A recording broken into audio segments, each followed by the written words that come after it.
Ito namang kaso ng hand, foot, and mouth disease sa Capiz, lumobo na mahigit 1,000%. May mga report dyan ng Bombo Radyo Rojas.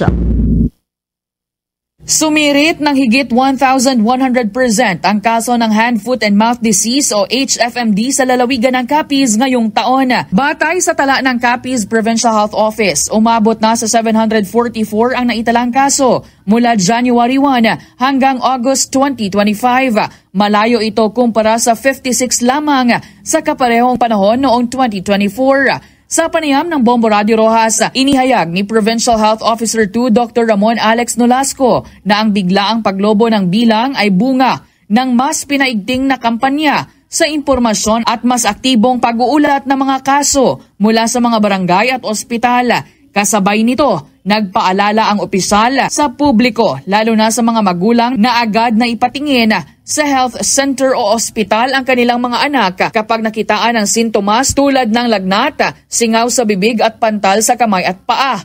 Hinimok din ng Provincial Health Office ang publiko na panatilihin ang malinis na kapaligiran, madalas na paghuhugas ng kamay at iwasang papasukin sa paaralan ng mga batang may sintomas upang hindi na kumalat ang sakit. Yung tinitingnan po natin na pag-akyat po ng kaso ng HFMD dito, it's number one, secondary to the spread of the virus within the household or within the community. It's the matter of monitoring as well as implementation of proper hygiene, no? Especially yung hand washing techniques. Yun yung kailangan natin na i-address dapat. That's why we tap the BHWs who are our partners for the longest time. And when they are mobilized, definitely we expect next month that the cases will subside.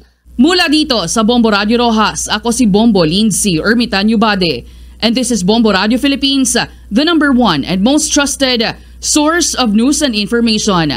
Basta Radio, Bombo! For the most trusted source of news and information, visit our website at www.bomboradio.com. Follow us on Bombo Radio mobile app, Facebook, YouTube, TikTok, and X, formerly Twitter.